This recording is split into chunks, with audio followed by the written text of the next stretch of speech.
男嘉宾丁先生32岁，来自湖南，婚庆；女嘉宾于女士31岁，来自湖南，无业。来，有请两位，有请。欢迎两位啊！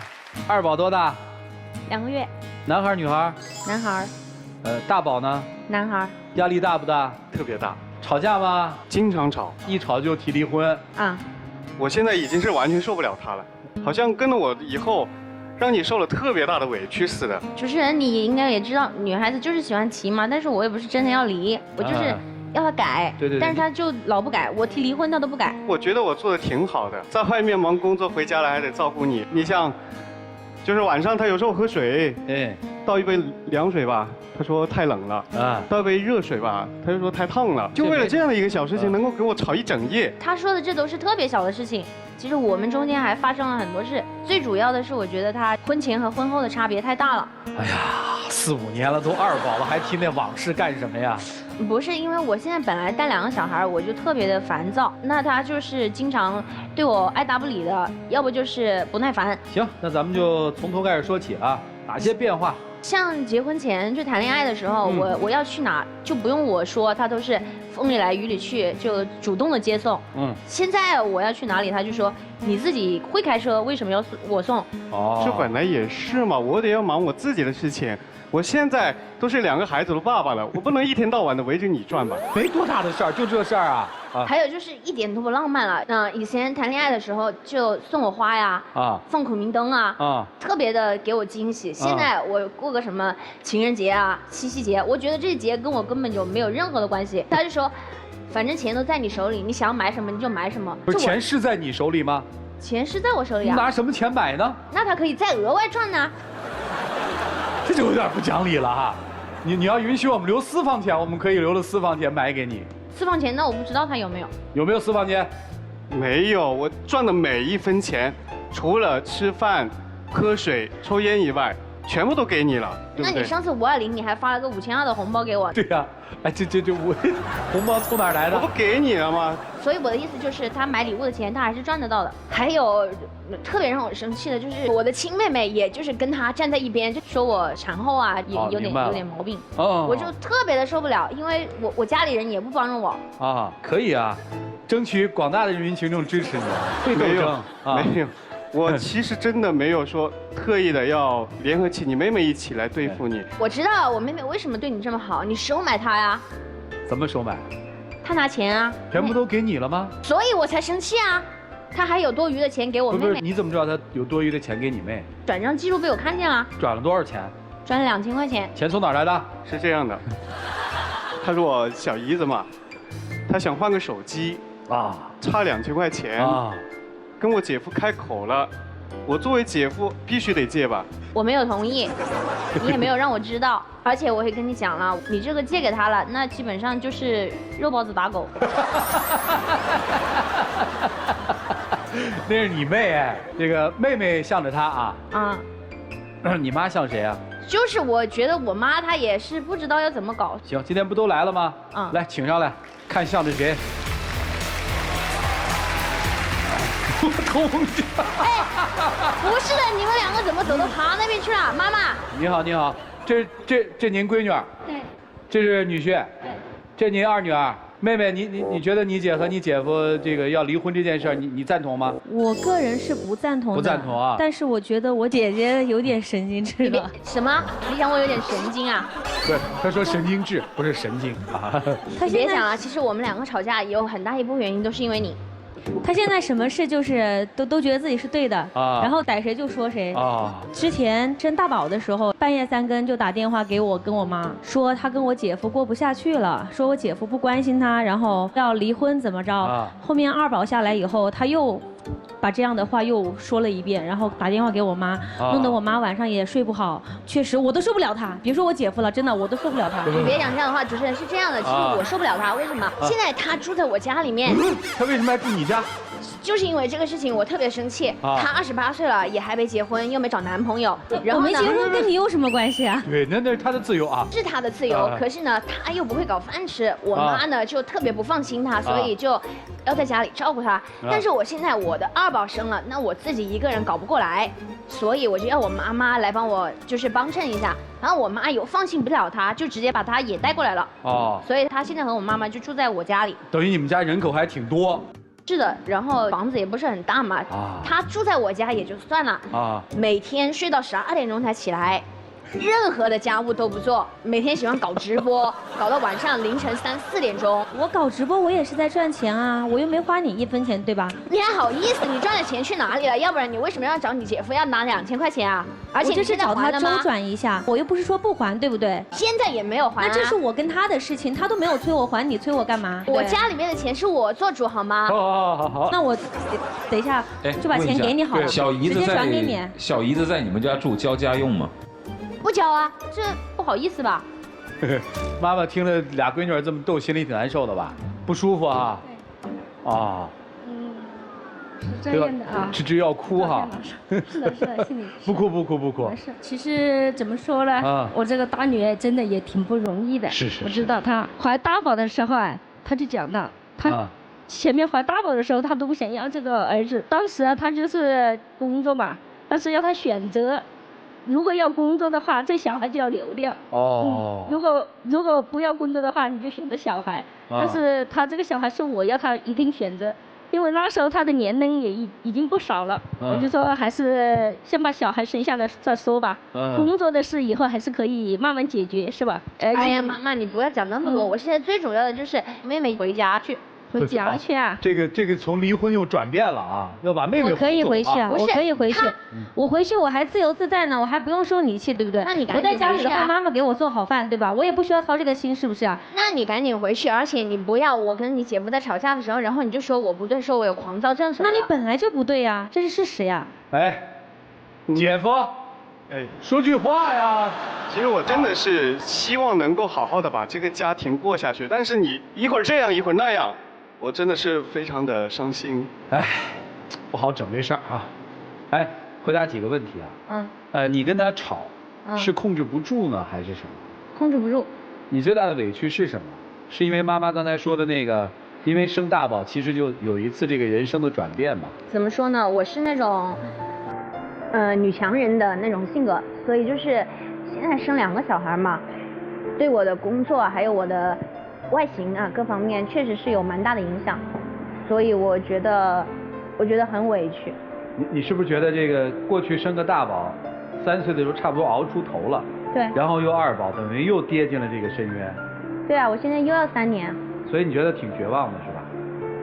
绝望倒也不至于，只是我觉得如果他能够对我耐心一点、包容一点，那我就不会这样子。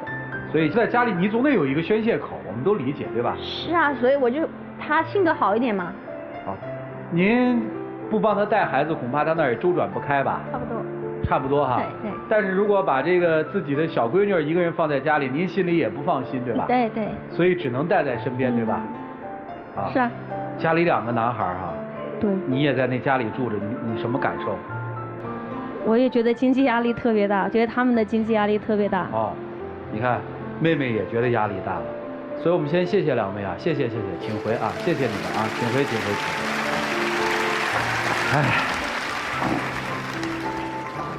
其实妹妹和妈妈来，无外乎于告诉我们一件事儿，就不容易嘛。所以今天来实际上面是想干嘛？今天他来，他是说他受不了了。其实我的诉求就是，我觉得他如果可以按照我的想法来改的话，那就。你的想法是？我的想法就是浪漫、细心、会赚钱、顾家，然后还要搞饭给我吃，然后还要收拾家务。那你干嘛呢？我带孩子啊。行，能做到吗？我做得到。就这也能做得到啊？我现在一直是按这个标准做的。但是做的不好是那意思吗？哎呀，你这么幸福，你在我们那儿闹什么呀？你真是。不是，就是我觉得我也还挺幸福的，但是就是他现在就说我脾气大嘛，我没有脾气大。倒是这样的这个事情，我觉得今天必须得解决一下。每天你都跟我吵，吵的人真的是心力交瘁。我每天出去还得要忙工作，回到家还要面对你的这样一副臭脸，真的是。如果是你觉得这个日子能够过下去，咱们好好的过，不吵架。如果你觉得真的是因为是我的原因的话，我觉得这个日子也过不下去了。所以我今天来到这里，我就希望现场的几位嘉宾老师还有主持人能够给我们好好的说一说，把这个事情给说清楚，到底能不能够好好的过下去。我也想听一下你的。不能好好过下去，你还要跟我离婚是吗？如你所愿吧。你敢？来吧，怎么办呢？一起进入丘比特问卷。我儿子现在1岁半，我特别理解你这个时期，它是一个非常特殊的时期。我讲你听不明白，只有亲身经历的人才能理解。但是你需要明白的是什么？你们2个人的关系发生了2次重大的转折，是什么？本来的2人世界打破了，变成3人世界。3人世界刚刚稳定了一段时间，又打破重建成4人世界。4人世界刚刚有，然后丈母娘和小姨子又来了，又打破重建。所以在这几年当中，你们的这样的一个生活的环境和这种的成员的变化，把你们生活一次一次的规律，一次又一次的打破。你们需要打破重建，打破重建。所以人都是在慌乱的过程当中度过的。你肯定这几年过得特别兵荒马乱，觉得可能连一个安稳的觉都睡不好，每天白天起来都觉得这怎么又到一天了，而且特别紧张，有紧迫感。你也不知道压力从哪儿来，外面工作一大堆，回家以后孩子哭闹，老婆又是这副脸，你肯定受不了。对。但是我该怎么劝你呢？就确实挺难的。就顺着我就好了嘛。不是，我跟你讲，女人需要的有的时候就是一句温暖或者说窝心的话。你有的时候动作做没做到没关系，但是你话到了，我们就会高兴，把我们当孩子哄就好了。还有一点，我建议你啊，确实可能现在条件不允许，但是想办法过一下2人世界。我的意思是让你找到你那个时候的感觉，你知道吗？就是你的心态能够回到那个时候，能够想到他的好，因为你先想到他的好，你才能理解他现在的不容易。就是沙大老师，半年前、1年前在家里也像你一样，今天他走出来了。对，我走出来了，我走出来这个神经的状态了。就因为当时我就是这样，然后我先生就带我出去了一趟我的心态也有变化，他的心态也有变化。就是在因为2人世界的时候，有的时候你抛开了所有周遭，让时间慢下来，你有时间去思考很多东西，人的思路也会变得清楚。就我们先停下脚步，捋一捋这些事儿。我当时也是坐月子的时候，我产后抑郁了，全家人一家子开开心心的，我就基本上30天到42天就每天不同理由哭，我老公都吓傻了。但是真的就那种状态很难受，你自己也难受，但需要的是什么？自救，看很多的书，利用闲碎的时间去做一些有意义的事情，然后最重要的就是开始做计划。我在什么时候要付出工作，哪怕我做不了以前的工作，但是我要想想，如果我做不了以前的工作，我现在能干嘛？就做自己以后人生的规划。当你一步一步把自己充实起来之后，一点一点的小目标在实现、在完成的时候，你也不会觉得眼前的每一个人都很烦了，那个状态就走出来了。明白了吗？明白。我现在回想我那个时候，我真的就挺心疼我的家人的，能忍受那么神经病的我。我希望有一天你也能像我这样，就回过头来回顾一下，理解到丈夫、妈妈、妹妹的不容易，好吗？加油啊！谢谢。谢谢山大老师啊，你要坚强啊。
无限宠溺包容，随叫随到，心甘情愿，绝无怨言的母亲。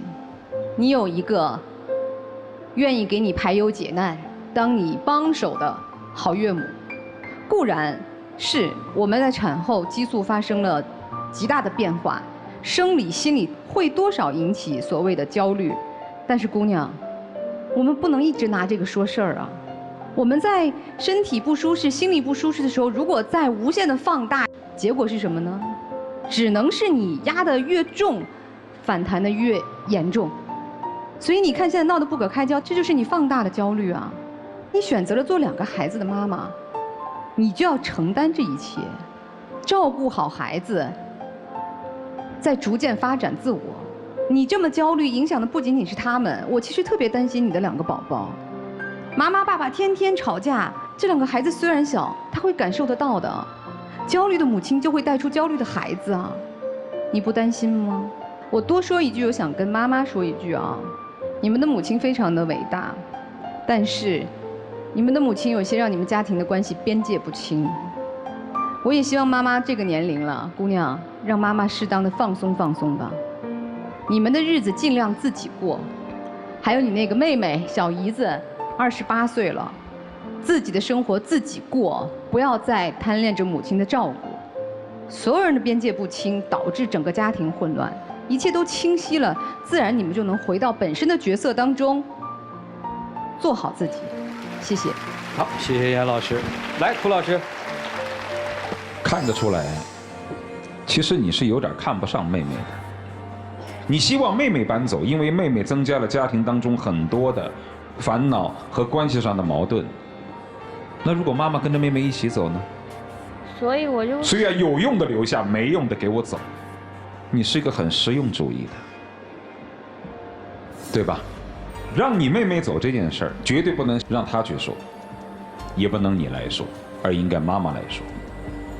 你应该跟妈妈说，家里面太小，妹妹也应该有一个独立的自由空间，校正自己的作息，并且考虑自己的大事，不适合住在这儿。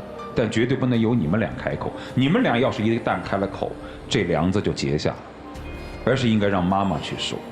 除了刚才所说的那种方式方法，让妹妹出去，让母亲来说，还有你和她之间的矛盾，这些解决方式之外，你首先应该修身养性。在有了孩子之后，一个女人应该更加懂得怎么为人母，怎么为人妻，怎么为人女。所有的男人大概都会想到一点，我即便团结了你妈和你妹妹又怎么样？你应该不会生气的，因为那是你妈你妹妹啊。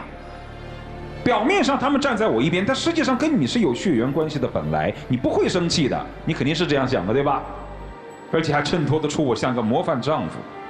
但事实上你不理解女人，其实越是她亲近的人，越朝着她捅过来，她心里更难受。因为我四面楚歌啊，借钱给小姨子，说白了你就是在讨好。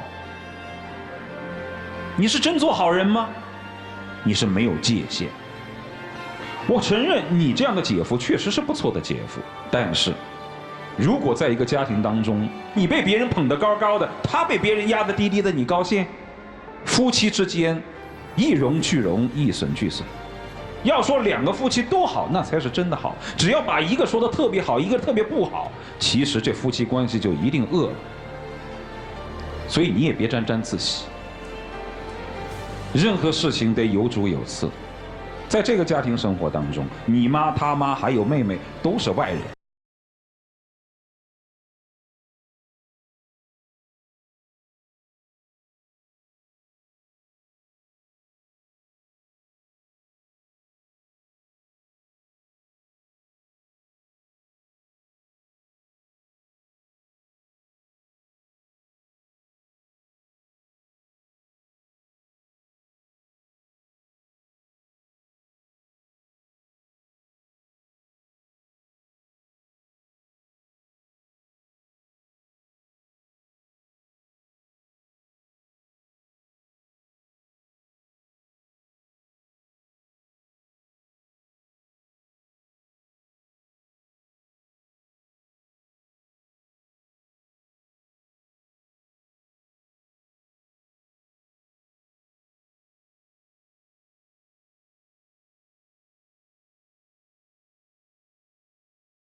加油吧！来，一起进入那几天和古方红糖真情60秒。我觉得这一趟来的特别的值，说到我们俩所有问题的最根本的原因。所以我希望在今天之后，能够真正的认识到我们自己的错误，然后尽量的体谅一下对方。其实我们真的是一个挺幸福温暖的家庭，我希望能够和你一直走下去。我以后不会对你发那么多脾气了，然后其实我讲离婚什么都是假的，我不想跟你离婚。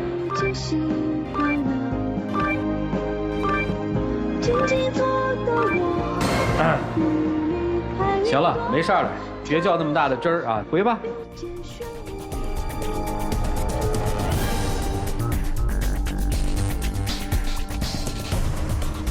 来，请关门。来吧，请开门。